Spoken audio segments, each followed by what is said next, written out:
Los martes a las 8:30 en El Balance nos vestimos de gala para recibir los debates Transforma España.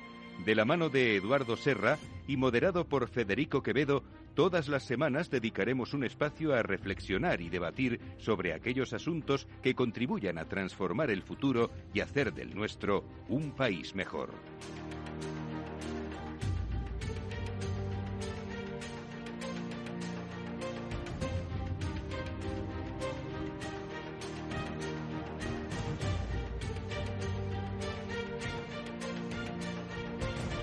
Pues vamos allá con nuestro Transforma España de este martes 18 de abril de 2023. Eduardo Serra, muy buenas noches. Muy buenas noches, Federico. Creo que tengo al otro lado de la línea telefónica del Zoom a Santiago Lagopeña. Santiago, buenas noches. Hola, buenas noches. Buenas noches, Santiago. Ahora presentamos a Santiago, pero antes de que le presentemos, quiero saber, Eduardo, de qué vamos a hablar con él. Pues mira, de un tema que me parece extraordinariamente importante, que mezcla la política con la economía, que es saber cómo estamos en déficit público, en deuda pública y lo que se ha venido en llamar las reglas fiscales. Esto suena todo a economía y Santiago es un economista de gran reputación, pero también influye la política. ¿Por qué?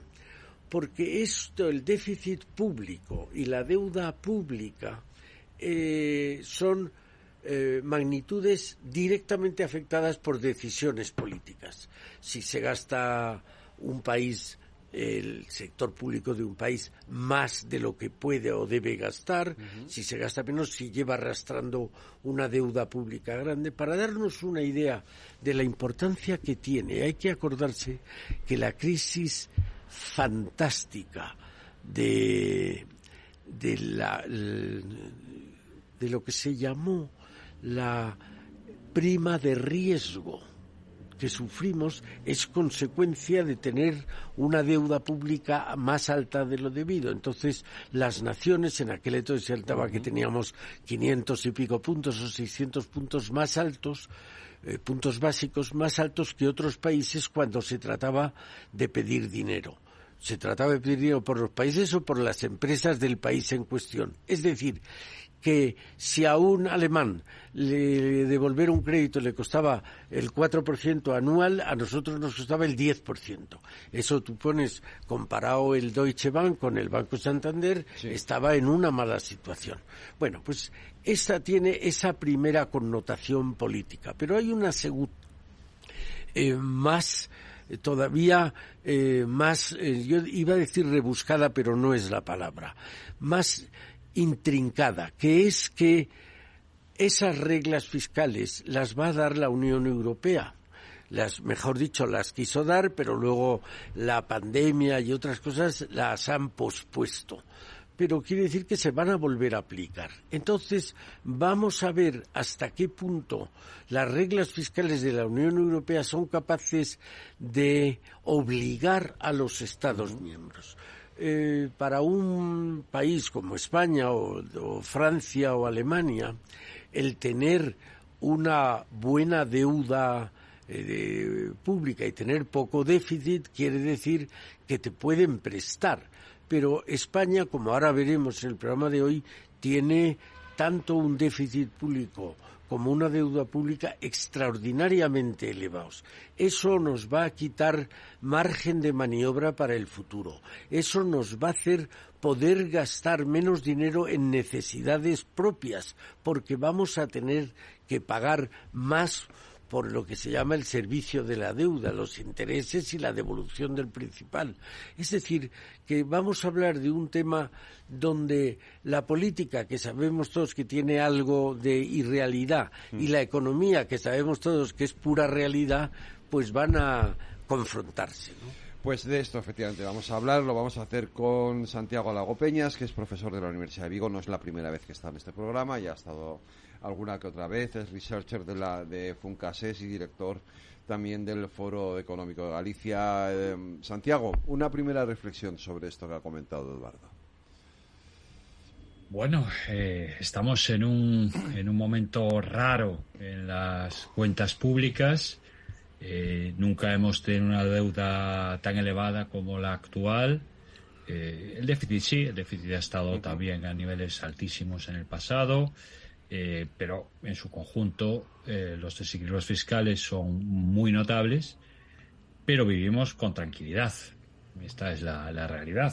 No hay ningún tipo de tensión, la deuda se coloca a los mercados, estamos pagando, ahora se está empezando a pagar un poco más, pero no mucho más caro que la deuda alemana. La prima de riesgo está muy contenida, en niveles en torno a 100 puntos básicos, ¿no? Un punto porcentual.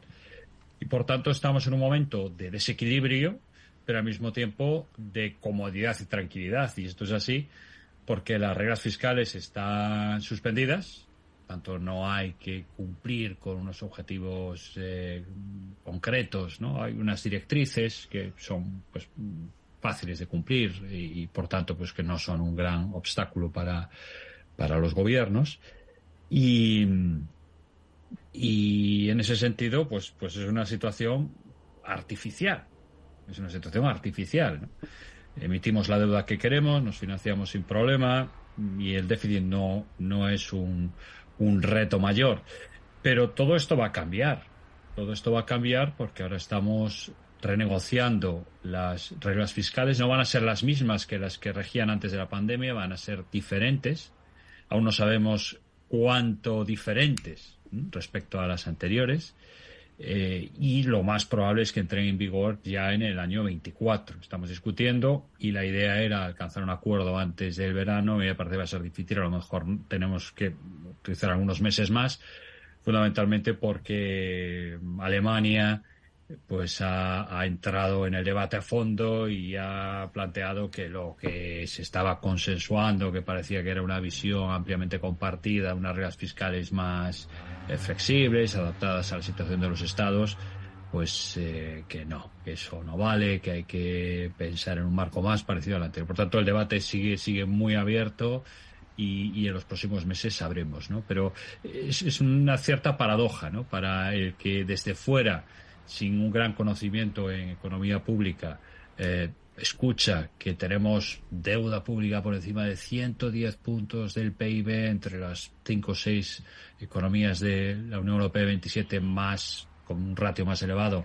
o que nuestro déficit público es de naturaleza ya fundamentalmente estructural, es decir, que ya no tiene que ver con el ciclo, no tiene que ver con la pandemia, tiene que ver con que tenemos un agujero que no llega los gastos, los ingresos ordinarios para cubrir los gastos ordinarios, y al mismo tiempo que estamos tranquilos, ¿no? Y estamos tranquilos, insisto, porque es un escenario artificial, sin reglas fiscales, y también con un Banco Central europeo que es verdad que ha abandonado ese programa extraordinario de compras, ha abandonado parcialmente, ¿no? De forma progresiva, el programa extraordinario de compras de deuda, que fue lo que nos permitió en esos años tan duros de pandemia, pues que no hubiese ningún tipo de tensión en los mercados y que la deuda llegara a estar pues a tipos negativos, ¿no? Algo nunca visto antes.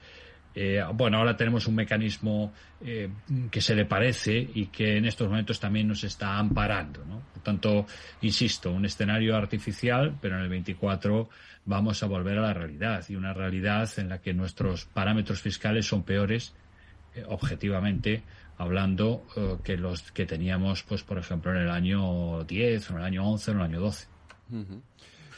Sí, y eso además, teniendo en cuenta que vamos viendo día a día, no es muy perceptible porque es un fenómeno continuo, que se va robusteciendo la Unión Europea.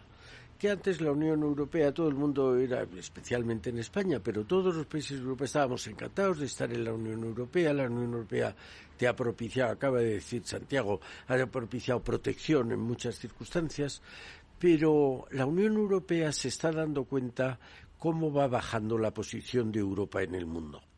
Y además se está dando cuenta de que para que no sigamos bajando la posición de Europa en el mundo hay que robustecer la Unión Europea. Robustecer la Unión Europea conlleva necesariamente debilitar, por decirlo así, las instancias nacionales de decisión en beneficio de las instancias comunitarias. Uh-huh. Es decir, que empezarán a tomar medidas de esto se hace, ya no es que mandarán a los hombres de negro o lo que sea, sino que dirán esto se hace sí o sí.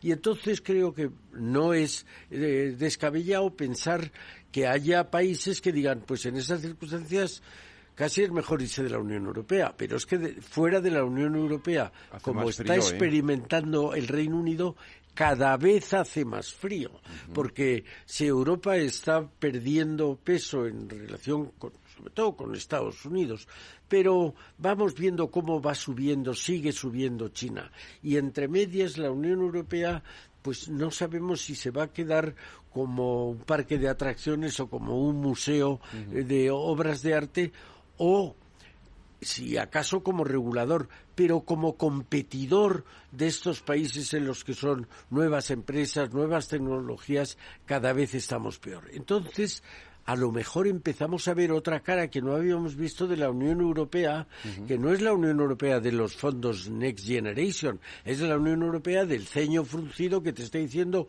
o eso te hace, o haces eso o lo haces, y no hay otro remedio.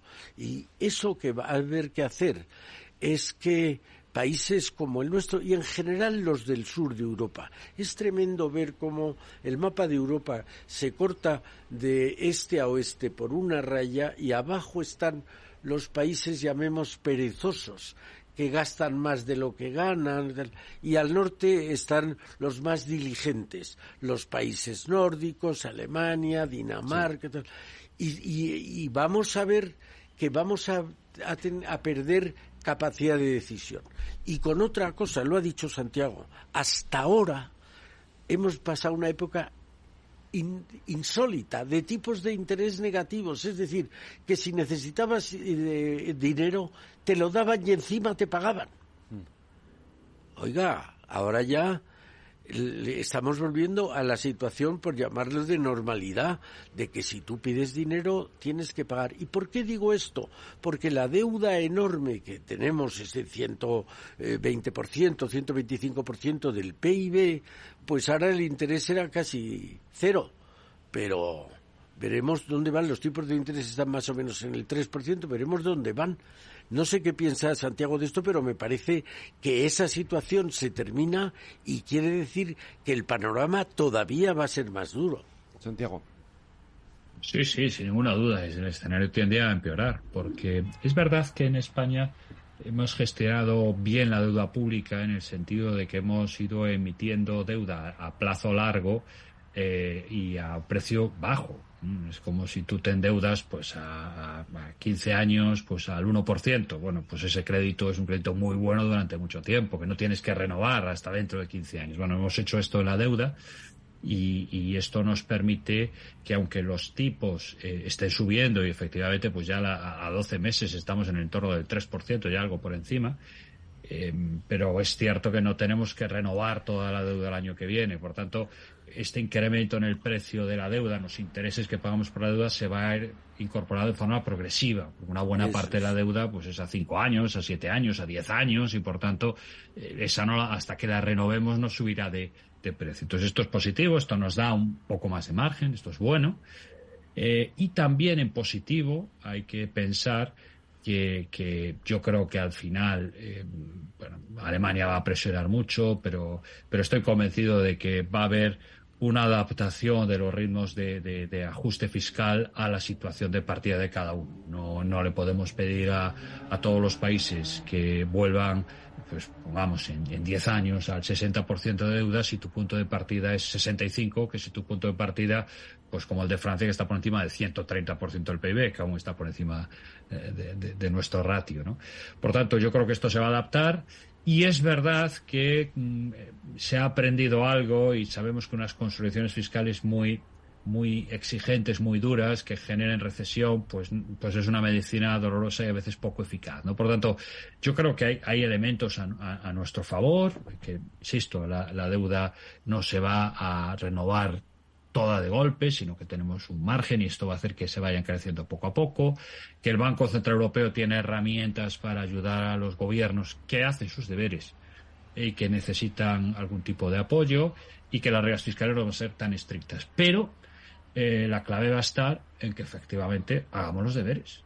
La clave va a estar con que hagamos nuestra parte, y nuestra parte va a ser lógicamente, equilibrar las cuentas, ¿no? Y la realidad es que nuestro déficit en estos momentos es prácticamente todo de naturaleza estructural, quiere decir que no tiene que ver con el ciclo, no tiene que ver ya ni siquiera con la pandemia en sentido estricto, sino que tiene ya que ver con una situación pues ordinaria, ¿no? Uh-huh. Y el déficit estructural que estamos estimando en estos momentos acerca del 4% del PIB, y son más de 50.000 millones de euros. Es decir, tenemos un desfase entre gastos e ingresos ordinarios de 50.000 millones al año, por encima de esa cifra, ¿no?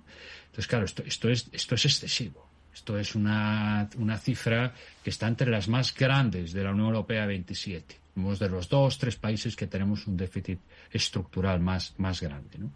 Y la clave está aquí, la clave está en corregir esto, porque si corregimos esto, si nos acercamos al equilibrio presupuestario, si conseguimos que este agujero vaya reduciendo su tamaño, todo lo demás va automáticamente.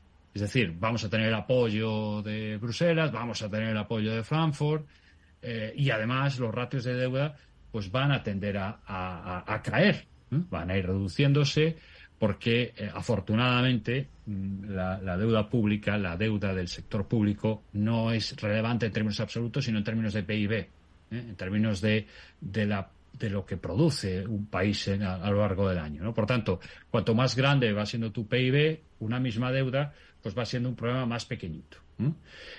Por tanto, insisto, hay muchos elementos que nos favorecen, pero tenemos que hacer los deberes. Y los deberes son que tenemos que equilibrar gastos e ingresos ordinarios. Y tenemos que hacerlo de manera progresiva, pero de manera ambiciosa y creíble. Y este va a ser el gran desafío que tenemos para los próximos, yo diría que 5 años, ¿no? Ser capaces de hacer algo que nos ha costado muchísimo en toda la historia de la democracia española. Es decir, desde el año 78 el superávit o el equilibrio presupuestario ha sido la excepción. Creo que ha habido 3 años de superávit en estos pues ya 45 años, ¿no? Llevamos, pues ha habido 3 años de superávit y ha habido alguno que nos hemos acercado al equilibrio presupuestario, pero la tónica ha sido el déficit, y la mayor parte del tiempo, es decir, prácticamente algo más de la mitad de los años, hemos tenido un déficit superior al 3%. Claro, esto no puede ser. Tenemos un problema como país, un problema estructural, un problema de fondo, que ha acompañado a gobiernos de diferente signo, es verdad, con intensidades distintas, podríamos, si luego quieren entrar en ello. Sí, sí. Pero este es un problema de fondo y tenemos que resolverlo de una vez. Porque si somos capaces de hacer eso, lo demás va a ir de la mano. No tenemos que agobiarnos. Yo creo que no hay que agobiarse con que nuestra deuda sea de 1 billón y más, superior al 1,5 billones de euros, o que tengamos un ratio de 115. Digamos que tenemos la suerte de vivir en un marco, el marco comunitario, que hoy nos ampara, pero nos pide algo, y ese algo lo tenemos que dar. Pero Santiago y Eduardo, antes de que pasemos un poco a lo que hay que hacer, ¿no? Que sería la parte crucial de todo esto. Todos tenemos, digamos, el recuerdo, y yo diría el nefasto recuerdo, tú mencionabas antes a los hombres de negro, de lo que pasó con la crisis de 2008 y los deberes, entre comillas, o quizás excesivos que puso la Unión Europea a muchos países, y todo el debate que hubo y cómo lo pasamos nosotros, los PIGS, Grecia, Irlanda, el llamado austericidio. El llamado austericidio, efectivamente. ¿Eso se va a repetir? Bueno, yo creo que no. Yo creo que no, que hemos aprendido que hay que tener unas estrategias un poquito más sofisticadas, ¿no? Hay que pensar porque claro, el problema, a diferencia de lo que puede ocurrir en una empresa, en una familia, donde pues cuando hay un desequilibrio grande, es decir, que no llegan los ingresos para los gastos, pues hay que acometer ajustes y hay que ver dónde se ahorra y dónde se recorta, y si hay que trabajar más horas, es decir, que hay que tomar medidas.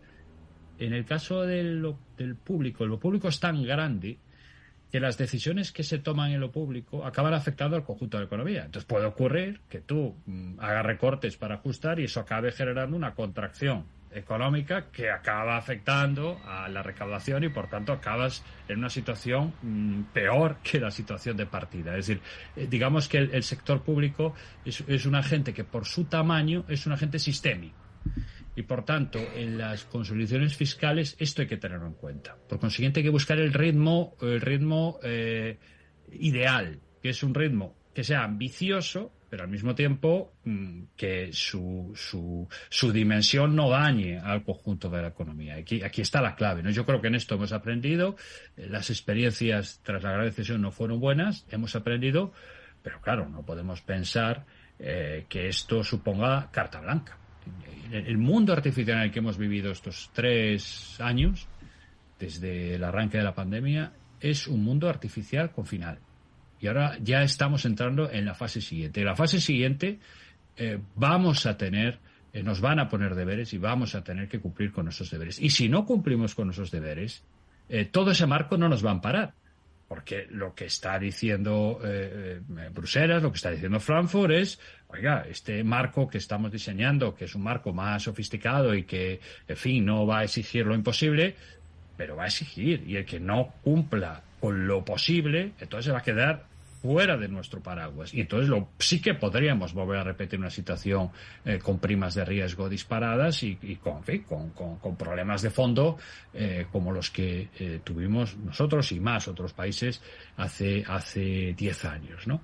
Por consiguiente, yo insistiría mucho en esta idea, que no nos llevemos a engaño. Por un lado, el mundo artificial está acabando, ahora pasamos a una nueva fase de normalidad, y segundo, es cierto que no va a haber esos niveles de exigencia tan duros, tan draconianos, pero va a haber exigencia.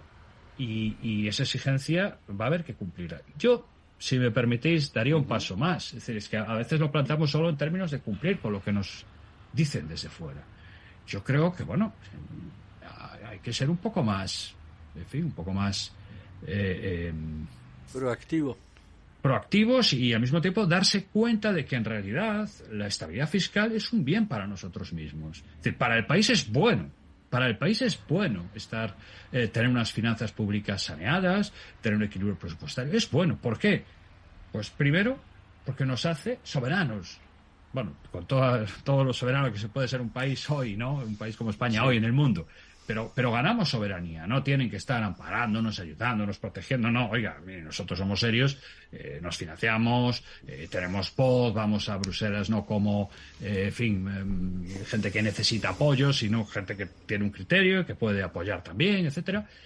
Pero luego, claro, es que la pandemia nos lo ha mostrado con absoluta claridad. Y esta crisis, la derivada de la invasión de Ucrania también. Tener un margen fiscal es muy importante para afrontar choques, para afrontar shocks imprevistos. Lo que tú me estás diciendo es que tenemos que dar un paso más allá, ¿no? O sea, no limitarnos a cumplir, sino hacer un pequeño esfuerzo incluso superior. Pero lo vamos a comentar después de la publicidad. Ahora volvemos enseguida, no se vayan.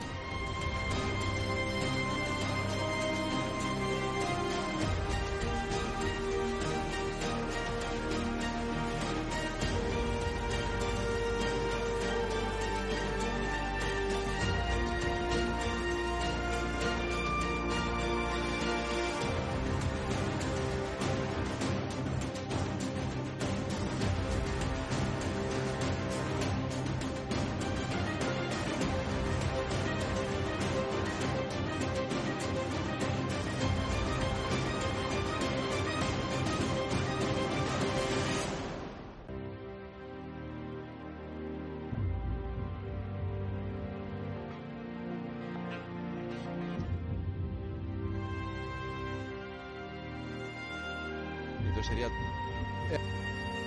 Te he dejado antes con la palabra en la boca.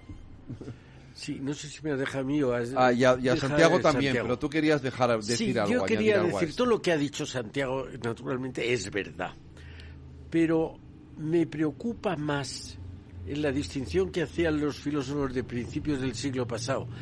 Me preocupa más que el fenómeno, cuál es el que nos vamos a tener que acomodar, pero que sean unas reglas más comprensivas que las que han sido en el pasado reciente. Me preocupa más el noúmeno, es decir, cómo nos va a sentar, la sensación que va a tener ese fenómeno externo en nosotros.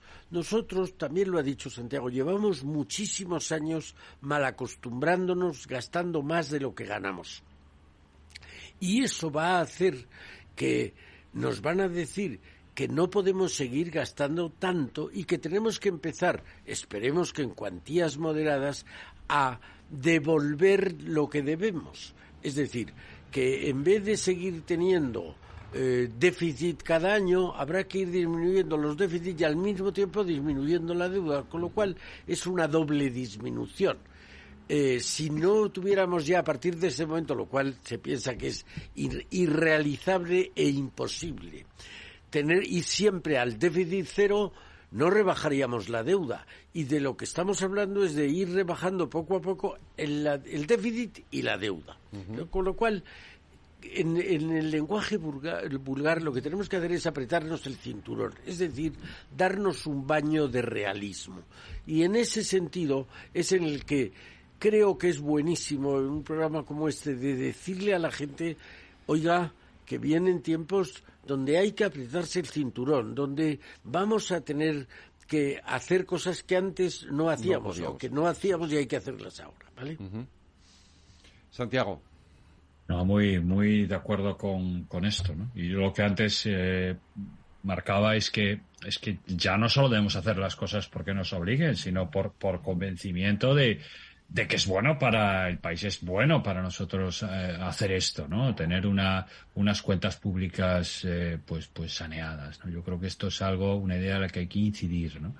Y si no lo hacemos, pues vamos a tener un problema, porque insisto, ese paraguas no es sin precio, y el precio es que nosotros cumplamos con lo nuestro. Y ahí se abren las opciones. Ahí es la opción de elevar ingresos o la opción de recortar gastos. Las dos son legítimas, por supuesto, políticamente son legítimas. Y bueno, es cierto que desde un punto de vista ideológico, pues los partidos a la izquierda suelen preferir ajustes basados en elevar ingresos, y los partidos situados a la derecha pues suelen preferir ajustes basados en recortes de gasto. Yo me temo que vamos a tener que hacer todo. Me temo que vamos a tener que hacerlo todo. Me temo que necesitamos una reforma fiscal que mejore los problemas que tiene el sistema actual, de todo tipo, tiene problemas de todo tipo. Llevamos muchos años sin reformas de calado y el sistema está obsoleto. Es como un coche que tiene 20 años de antigüedad y que no le hemos sometido a muchas revisiones y que no le hemos cambiado nada, pues el coche no. Entonces tenemos que hacer una reforma fiscal en profundidad, en la que seguramente la tributación medioambiental gane peso. Y en el frente del gasto, sin ninguna duda, tenemos que evaluar mucho más. Hay que podar gastos que no cumplen con su objetivo, que su rentabilidad social es muy baja. Hay que pensar en programas de subvenciones, en cosas que sabemos que realmente no están generando efectos muy positivos para el bienestar de la sociedad, o para la productividad de la economía, o para la digitalización, en fin, para objetivos importantes, ¿no? Entonces yo creo que vamos a tener que actuar en los dos frentes. Cada gobierno escogerá la mezcla que prefiera, pero me temo que va a ser necesario combinar instrumentos y con ese objetivo final de poner el déficit público pues hacia el cero, ¿no? Tenemos que ir hacia el cero. Yo creo que sin creer en el dogma del déficit cero siempre, es decir, que la deuda pública tiene un sentido, la financiación de inversiones necesarias que van a generar pues mejoras en el bienestar futuro, mejoras en infraestructura, es decir, que yo no soy un adalid del déficit cero, pero sí creo que es muy importante pensar que no siempre puedes tener un déficit grande, que habrá momentos de coyuntura donde hace falta, o ante un shock, como nos ha pasado con la pandemia, como nos ha pasado con la invasión de Ucrania, donde, bueno, pues necesitas del presupuesto público y tiras y, oye, pues el déficit te aumenta. Pero hay otros momentos en los que tendrás que ir saneando, ¿no? Así que esto sí que creo que la analogía con las familias, pues procede. Es decir, todos en los hogares, pues aparecen gastos imprevistos, aparecen desembolsos, pues son muy cuantiosos, momentos de la vida donde pues tus hijos van a estudiar fuera y tienes muchos gastos y a veces pues tienes de ahorro, pides un crédito. Pero claro, eso viene precedido de momentos en los que has ahorrado o posteriormente habrá momentos en los que vas a devolver los créditos y te vas a posicionar bien. Es decir, no puede ser que todos los años te endeudes mucho, ¿no? Entonces yo creo que este ha sido una mala praxis que hemos tenido los españoles durante décadas y que, como bien decía Eduardo, es que la pedagogía es muy difícil, es muy compleja. Yo llevo años hablando sobre estas cuestiones. Mi ingreso, mi discurso de ingreso a la Real Academia de Ciencias Económicas y Financieras hace un par de años versaba sobre este asunto, pero la realidad es que cuando empiezas a bajar a los detalles, claro, a nadie le gusta. Esto es igual que cuando vas al médico y te dicen que, bueno, pues claro, pues que tienes que hacer dieta, que tienes que, claro, nadie, más ejercicio del que haces, que tal. Pues normalmente no nos gusta. Lo que nos gusta son los excesos. Las medidas compensatorias pues no nos atraen. Y por eso no es tan popular. Es mucho más fácil, es verdad, ¿no? Yo como académico o Eduardo, ¿no? Como personaje público importantísimo en la sociedad civil española, cuando planteamos estas cosas hay que reconocer que es más fácil que cuando uno tiene la responsabilidad en el momento, porque sabe que la gente, que los ciudadanos normales, pues esto, en fin, lo hemos estudiado, lo hemos trabajado. Yo mismo tengo un papel que publiqué en Funcas hace un año, en el que se demostraba claramente que cualquier consolidación fiscal tiene efectos negativos sobre la popularidad del gobierno. La hagas como la hagas, si es bajando gastos, aumentando impuestos, cualquiera. Lo más fácil es echar balones hacia adelante y venga ya, el siguiente, ¿no? Pero claro, como país tenemos que tomar las riendas. A mí me gusta mucho oír eso porque creo profundamente en eso, que la consolidación fiscal en el fondo nos interesa a nosotros. Y me interesa mucho decirlo y repetirlo en una época donde los populismos están a la orden del día. Y yo a los partidos populistas les llamaría los partidos de a primera vista. Mire usted, a primera vista, subir las pensiones, hombre, a primera vista está muy bien, hay pensiones de muy poco dinero que ganen más, pero mire usted un poco más allá, a ver qué pasa. Cuando hablamos de consolidación fiscal, estas medidas no favorecen sino todo lo contrario. Pero además tenemos, en el caso nuestro, lo he dicho antes, que Europa se va robusteciendo y parece que Europa, los países europeos se han dado cuenta de que hay que gastar en defensa, en el caso nuestro, el doble de lo que gastamos. Oiga, que eso es otro apretarse el cinturón, es otro agujero más del cinturón. Y yo creo que hay que repetirlo, que la gente tiene que ser consciente de que no va a venir un angelito a librarnos de este esfuerzo. Y por último, creo que hay una manera, lo que ha dicho Santiago tiene mucha razón, o disminuyendo gastos o aumentando ingresos. Yo creo que hay una tercera fórmula y que a lo mejor no es tan dañina para la popularidad de los que las adopten, de los que tengan que adoptar esa medida, que es disminuir, si no podemos acabar, disminuir la economía sumergida. O sea, tenemos que darnos cuenta, si en España la economía no sé cuánto está ahora, pero es alrededor del 22%.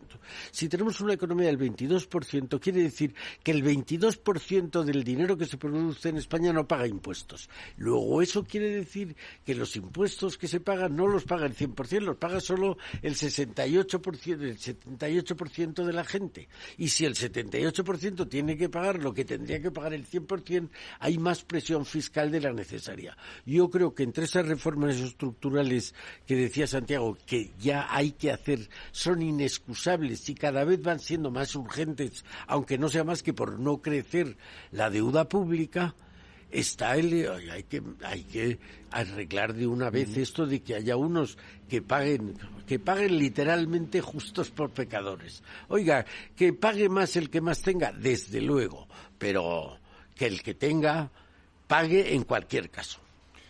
Santiago, en esa línea, ¿qué es lo que hay que hacer? Y yo te decía antes lo de dar un paso más. ¿En dónde podría España ir incluso un poco más allá de lo que de lo que deberíamos? Bueno, Eduardo ha puesto encima de la mesa un asunto importante, que es el de la economía sumergida y el fraude fiscal. Yo también estoy muy de acuerdo con esto. Los ingresos se pueden elevar subiendo tipos, pero también mejorando el cumplimiento tributario, ¿no? Esto en el grupo de expertos de reforma tributaria lo incidíamos mucho en este punto. Por lo tanto, esto es verdad. No he hablado de esto, pero economía sumergida y fraude fiscal son frentes importantes. Y, por supuesto, el crecimiento económico. Si nosotros conseguimos crecer más productividad, hacer mejores políticas de promoción de empresas, las empresas tienen las condiciones idóneas para crecer, para desarrollarse, pues obviamente esto nos va a ayudar también mucho, ¿no? Por lo tanto, hay actuaciones complementarias importantes y que además son poco dolorosas, ¿no? Tener una economía que funcione mejor o tener una economía en la que lo sumergido sea de menor dimensión es algo positivo, ¿no? Es verdad que los que antes defraudaban y ahora o después de no defraudan, pues todos están peor. Pero bueno, a los que cumplimos, pues obviamente esto nos parece muy bien, ¿no? Por tanto, los que cumplimos estaríamos muy contentos con este tipo de solución. Yo creo que lo que deberíamos intentar hacer mejor nosotros es ser más finos en el tipo de medidas que adoptamos. Una de las cosas que a mí me preocupó de las actuaciones que se hicieron en el pasado eran los ajustes de gasto indiscriminados. Me parece que esto es un error. El plantear pues que no puede haber renovación de plantillas, solo renovamos uno de cada 10 o hacemos a todos los departamentos un ajuste de un 3%, un 5%. Claro, esto es muy burdo, esto es muy bruto.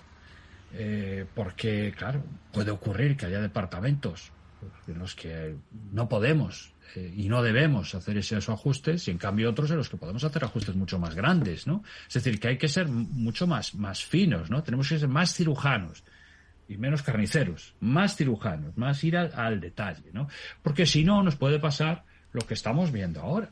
Nos ha pasado pues por ejemplo, con los médicos, ¿no? Desde las renovaciones de plantillas, tenemos una de las plantillas de empleados públicos más envejecidas del mundo, pero hay algunas áreas que son particularmente delicadas, pensemos en los médicos, por ejemplo, y claro, y probablemente pues deberíamos haber recortado más en otros perfiles, pero no en el de los médicos, ¿no? Porque luego vemos lo que nos pasa, ¿no? Formar médicos e integrar médicos en plantillas no es algo que podamos hacer de la noche a la mañana y por tanto esto exige más planificación. Por tanto, yo creo que sería bueno que fuéramos mucho más precisos, hiciésemos más cirugía en estas decisiones que vamos tomando, tanto en el frente de los ingresos, reducción de economía sumergida, mejora del funcionamiento del sistema tributario, como espacios del gasto público donde se puede recortar con escasa incidencia,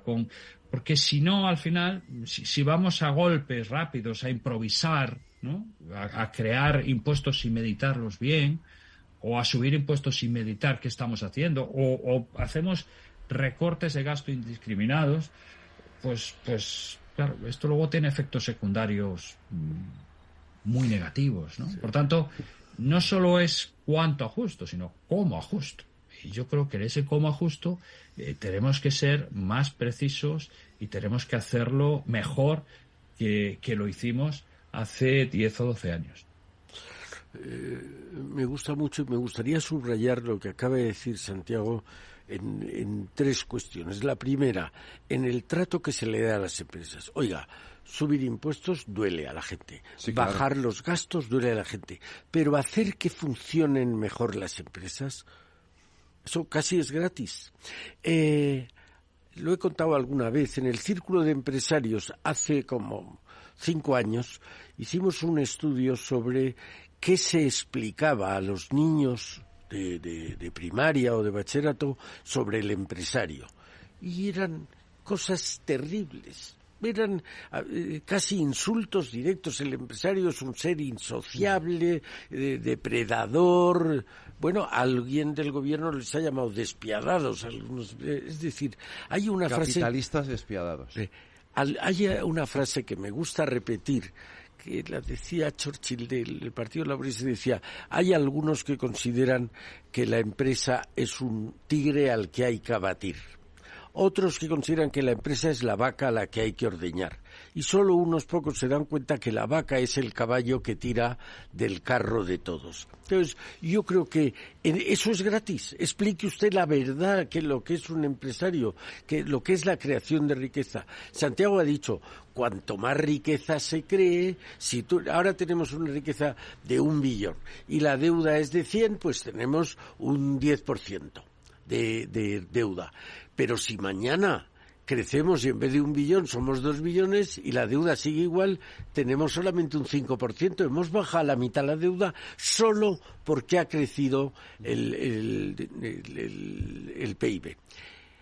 Eso es una cosa que me importaría y creo que además, como digo, es barato el hacer que haya un mejor concepto, un mejor caldo de cultivo para las empresas, que haya una visión más equilibrada y más racional. Otra cosa que me ha gustado mucho es, y que también me gustaría subrayar, es cuando ha dicho que no podemos ser tan burdos. Yo creo que de recortar eso para todos igual. Mire usted, las legiones romanas hacían el diezmar. Cuando habían perdido y han tenido un contratiempo, se diezmaba a los legionarios. A 1 de cada 10 se le mataba. Uh-huh. Oiga, busque usted, entérese de bien quién ha sido el culpable de la situación, pero esa manera es muy brusca. Me ha encantado lo que ha dicho del carnicero y el cirujano. ¿Por qué es eso? Para mandar con más precisión necesitas conocer con más exactitud la realidad con la que operas. Eso de el tanto por ciento que sea para todo el mundo igual. Oiga, nosotros teníamos que haber bajado algunos gastos en los años recientes, sin duda, pero probablemente de los últimos que había que disminuir son los gastos en I+D, en investigación, que es la puerta del futuro. Oiga, no diga usted el 3% menos para todo el mundo, distinga usted, sea un poquito más sofisticado, que es lo que exige el nivel de las cosas. Yo, esas 3 cosas, el mandar y el conocer, y el cirujano y el carnicero, aparte de lo del crédito de las empresas, me parecen 3 hallazgos. Pues Santiago, hace el papel de cirujano, ¿por dónde aplicamos el bisturí? Esta ya es la parte más compleja, ¿no? Yo lo que creo es que para poder hacerlo bien necesitas estudiar el conjunto de gastos que tienes e ir analizando sus efectos, ¿no? Su rentabilidad social. Aquí hablamos de rentabilidad social. Cuando hablas de rentabilidad de una empresa, rentabilidad privada. Si tienes beneficios, no tienes beneficios, ¿cuál es el TIR, ¿no? La tasa interna de rendimiento, y en función de eso decides si la inversión interesa o no. En el caso público, obviamente, hay otros objetivos sociales, pero hay objetivos. Es decir, algo que no tenga incidencia en lo que quieres. Quiero promover la cultura. Bueno, vale, pues vamos a analizar estas subvenciones. ¿Qué hemos conseguido con estas subvenciones? Pues esto, hemos conseguido que se edite este libro. ¿Cuánta gente ha leído este libro? Pues 50 personas. ¿Cuánto nos ha costado la subvención? Pues 100.000 euros. Oiga, mire, es que 100.000 euros para 50 lectores, pues oiga, es que esto no tiene mucho sentido, ¿no? Es decir, esto no puede ser, ¿no? Entonces, sabemos, lo está haciendo la AIREF, la Autoridad Independiente de Responsabilidad Fiscal, se está haciendo de forma progresiva por diferentes gobiernos autonómicos, el gobierno estatal también en algún ámbito. Y yo creo que de lo que se trata primero es de estudiar y de ver a fondo pues qué se puede hacer, ¿no? Yo creo que esta es la clave, y ya hay materiales, ¿no? Que afectan tanto al gasto como a desgravaciones fiscales que puede haber, que a lo mejor no están cumpliendo con los objetivos que se persiguen. Por tanto, creo que para esa labor de cirujano, igual que el cirujano se pasa muchos años estudiando, los gobiernos tienen que tener estudios de base que permitan identificar y explicar a la sociedad, oiga, voy a recortar esto, pero porque esto no está teniendo los efectos que nosotros queremos. En general, en el ámbito de las subvenciones. Yo creo que el ámbito de las subvenciones es el más claro. Luego, es verdad que en el ámbito sanitario o el ámbito educativo, los servicios sociales, muchas veces es pensar en cómo podríamos gastar mejor el dinero, cómo podemos conseguir que el sistema acabe adoptando las mejores prácticas o las experiencias exitosas que se desarrollan en un colegio, en un instituto o en una comunidad autónoma. Es decir, yo creo que hay ámbitos en los que de lo que se trata es de invertir mejor el dinero, pero otros ámbitos en los que se trata es de reducir el dinero que se gasta ahí, porque en fin, los rendimientos sociales de eso no se ven claros. Y creo que en general el ámbito de las subvenciones es importante. Y luego también en inversiones, es cierto que hay inversiones en infraestructuras, lo sabemos, nos ha pasado la década anterior, bueno, ya la primera década del siglo, con los famosos elefantes blancos, ¿no? Esas enormes obras que se hacían sin valorar muy bien si hacían falta, si iban a tener demanda, cuáles iban a ser sus gastos de funcionamiento, y que en todas las comunidades autónomas nos encontramos pues con aeropuertos o con auditorios o con estadios de fútbol que, en fin, que casi ni se han inaugurado, ¿no? Por tanto, cuidado, no solo en el ámbito del gasto corriente de las subvenciones tenemos donde recortar, las inversiones también. Y tenemos que pensar mucho las inversiones, tenemos que pensar bien en qué vamos a apostar, en las inversiones, en infraestructuras, Por tanto, yo creo que es una cultura que tiene, que yo creo que la gente esto lo debe entender fácil, ¿no? Yo siempre pongo el mismo ejemplo. Cuando una persona quiere comprarse un coche o una televisión pues de gran tamaño, que supone una inversión importante, pues la mayor parte de las personas lo que hacemos es preguntar, ir a varios sitios, a varias tiendas, buscar en internet, probar, hasta buscar algo pues que sea equilibrado, ¿no? Entre que sea lo que queremos, pero que no sea demasiado caro, porque claro, siempre hay algo que es mejor que lo que compramos, pero que cuesta tantísimo, y dices, bueno, no puedo gastar 200.000 euros en un coche, porque si me gasto 200.000 euros en un coche no tengo para comer, por tanto tengo que buscar un equilibrio, ¿no? Entonces, esto lo entendemos, todos lo hacemos. Bueno, supongo que Amancio Ortega este tipo de preocupaciones no las tendrá, pero la mayor parte de los ciudadanos pensamos y decidimos así. Pero esa misma persona que a lo mejor ha ido a 2, 3 concesionarios o 4 o 5 tiendas de televisores, resulta que es un director general de un gobierno autonómico X, y resulta que está adoptando decisiones que afectan a 50, 60, 80 millones de euros prácticamente sin haberlo meditado, sin haber hecho estudios a la altura del tamaño de la inversión. Es decir, si yo para invertir pues 30.000 euros me lo pienso y me lo repienso en mi casa, lo que no puede ser es que cuando, como servidor público, tengo que pensar el destino de 50, 60 o 100 millones de euros, pues esto sea, pues bueno, pues oye, es que me lo ha dicho el ministro, es un compromiso con el alcalde, no sé qué, oiga, y esto, los estudios, esto hemos visto que realmente esto se quiere, se demanda, va a tener un impacto importante en lo que sea, en el desarrollo, en la salud, ¿dónde están los números? Ah, bueno, no tenemos. O bueno, esto. Y dices, esto no puede ser. Entonces, yo creo que la cultura del buen gasto, la cultura de la eficiencia en el uso de los recursos públicos es algo absolutamente fundamental, porque los impuestos nos fastidian a todos. Es decir, a nadie le gusta pagar impuestos. Es un mal necesario, sabemos que es un mal necesario, un mal para vivir en sociedad, para que el país funcione, necesitamos pagar impuestos, pero no nos gusta pagar impuestos per se. Entonces, a los que nos dedicamos a esto, pues claro, al final combinamos nuestra parte privada, ¿no? Es decir, como contribuyentes, vemos lo que pagamos, ahora la campaña de renta estamos viendo lo que pagamos, luego cuando ves cómo se invierte un dinero público, y dices, ostras, pero ahí van mis impuestos. Oiga, que ese es mi dinero. ¿A dónde se va? ¿Quién ha justificado? Porque para hacer eso, mejor déjamelo en mi cartera. Entonces, en este sentido, esto de donde mejor está el dinero es en los bolsillos. A ver, yo creo que la frase no es exactamente esa. La frase es, si se va a gastar mal el dinero está mucho mejor en mi bolsillo. Esta es la frase, ¿no? Entonces, es lo que le tenemos que exigir a nuestros responsables públicos. Que gasten bien, que gasten con sentido, que gasten con reflexión y con análisis previo, sobre todo cuando estamos hablando de cuantías grandes. Porque ese dinero sale de nuestros bolsillos. Entonces, no es que el dinero se quede en mi bolsillo. No, que lo que salga de mi bolsillo realmente vaya a algo que tenga sentido. Sí, de hecho, Santiago y yo nos conocimos con un programa de la Fundación que era la evaluación de las políticas públicas, que es exactamente esto. Oiga, diga usted si este dinero que se ha gastado en esta inversión, ¿cuál ha sido la rentabilidad social que ha tenido?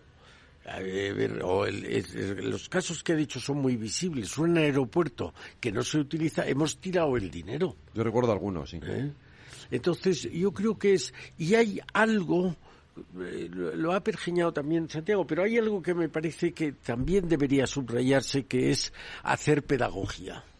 Explicarle a la gente, si a uno le tienen que hacer una operación en el estómago o en el corazón, es mucho más hacedero si le explica, mire usted, es que tiene una parte del estómago que habría que extirparle y eso le vamos a hacer y luego le vamos a hacer, y se le explica a uno. Y entonces uno lo puede entender. Por lo pronto, para explicarlo quiere decir que tiene una racionalidad, aunque el otro lo entienda menos, pero tiene una racionalidad. Yo creo que la altura de los tiempos exige que los grandes gastos públicos, donde se incluyen gastos corrientes, inversiones y sobre todo, lo ha dicho él, las subvenciones. Oiga, duele mucho más que a uno le quite el dinero, el Estado, vía impuestos, que beneficia a uno que le dé dinero en forma de subvenciones. Yo también creo que en las subvenciones es una manera muy fácil de irse el dinero, entre otras cosas porque el Estado tiene muchas capacidades, pero la capacidad de inspección del Estado, de ver dónde se ha ido ese dinero que le ha dado un privado, que ha hecho en una inversión, eso tiene más dificultad. Por tanto, creo que el hacer la pedagogía de qué se hace, a dónde va el gasto público, el gasto que a uno le quitan, como ha dicho Santiago, del bolsillo, es extraordinariamente importante. Santiago, para concluir. Pensaba que ibas a hacer la pregunta. No. Pues para concluir, una yo diría reflexión final. que se avecina un año 24 en la que tenemos que volver a los parámetros del mundo real, ¿no? ¿Y eso lo va a hacer este gobierno? Bueno, claro. el año 24 veremos quién gobierna, ¿no? Es decir, no sé todavía quién va a gobernar, ¿no? Porque tenemos unas elecciones ahí hacia final de año y veremos quién gobierna el 24. Pero quien gobierne va a tener que afrontar unas condiciones de normalización, ¿no? Y por tanto va a haber que mirar mejor, ajustar mejor gastos-ingresos, recortar más el déficit de lo que hemos estado recortando estos años. No lo hemos dicho, pero a mí algo que me parece también que no hemos hecho bien. Yo estoy muy de acuerdo con que la pandemia, sobre todo la pandemia, necesitábamos gastar mucho dinero y lo hicieron todos los países y creo que fue positivo y había que afrontar, en fin, gastos de todo tipo. Pero creo que el error que cometimos, no solo nosotros, pero nosotros cometimos, los españoles, es no etiquetar el gasto de pandemia. No etiquetarlo bien. No etiquetar bien las medidas de ingresos también explicadas por la pandemia. Porque cuando pasa esos episodios, esos gastos deberían desaparecer. Porque son gastos extraordinarios pensados para afrontar un momento una concreto, una situación concreta, una situación coyuntural. Claro. Y el problema es cuando eso se cronifica. Y me temo que una parte de ese gasto se ha cronificado.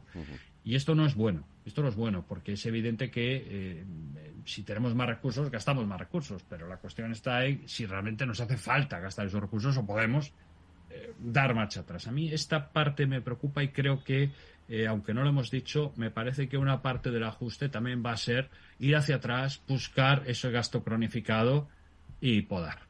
Pues lo seguiremos comentando en nuestro debate de Transforma España. Santiago Lago Peñas, muchísimas gracias por habernos acompañado.